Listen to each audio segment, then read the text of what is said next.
You know that feeling, right? You're just scrolling through your phone, you look up, and whoa, half an hour has completely vanished. Or what about that phantom buzz? You feel it in your pocket, check your phone, and nothing. You're definitely not alone. So let's get into it. Let's really explore the powerful psychological trick that keeps our eyes glued to these little screens.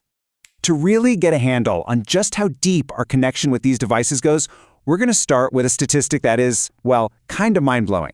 It really puts our global priorities into perspective, and it all comes down to one single shocking number. 6 billion.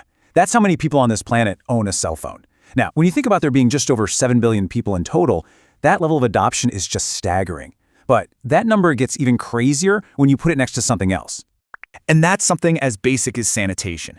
Get this, only 4.5 billion people have access to a working toilet. I mean, just let that sink in for a second. More people on Earth have access to a cell phone than to a clean, safe toilet. It really makes you wonder, doesn't it? What's going on here? This isn't just about technology being cool. This is about psychology. What is it about these devices that our brains find so completely irresistible? Well, as it turns out, this isn't some happy accident. It's all by design. You know that feeling of being hooked, maybe even a little addicted to your phone? That's not just you being dramatic. The apps and the operating systems on our phones are literally engineered to tap right into the reward system of our brains. And this, right here, is the most important part to understand. The magnetic pull of your phone isn't a character flaw or a lack of willpower.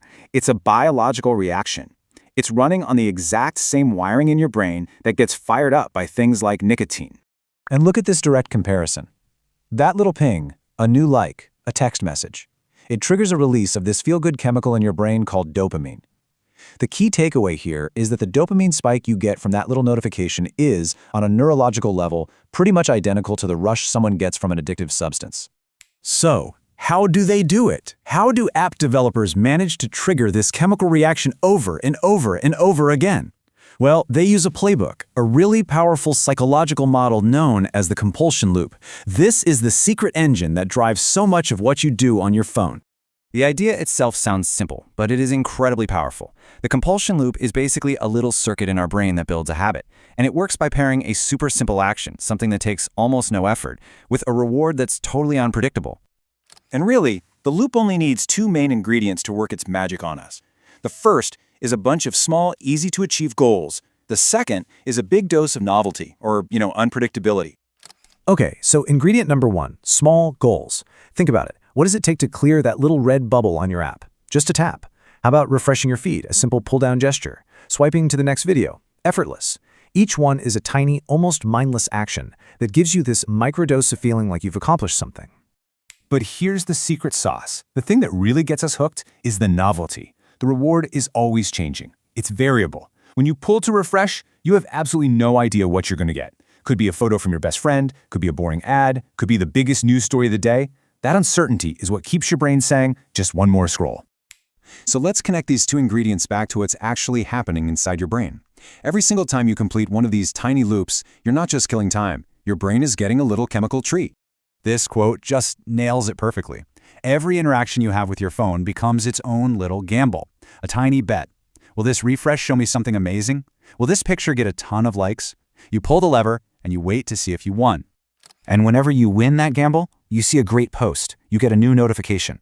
Your brain gets that little burst of dopamine. And that feeling of pleasure trains your brain.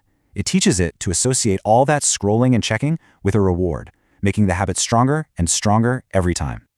So when you understand this compulsion loop, all those weird little habits we have with our phones suddenly start to make perfect sense.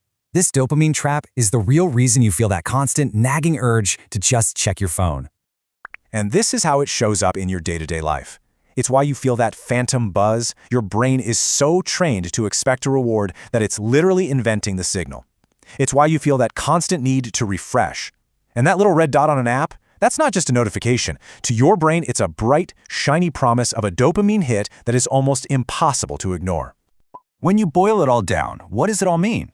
It means that this incredible device in your pocket has been perfectly engineered to work just like a slot machine. But you're not pulling the lever hoping for money. You're gambling for something way more powerful to our brains: social approval and connection. And that really leads us to the final and maybe most important question. This compulsion loop is powerful. It's everywhere, and most of the time, we don't even notice it's happening. So if our brains are caught in a loop that was designed by someone else, you have to ask yourself, who's really in control?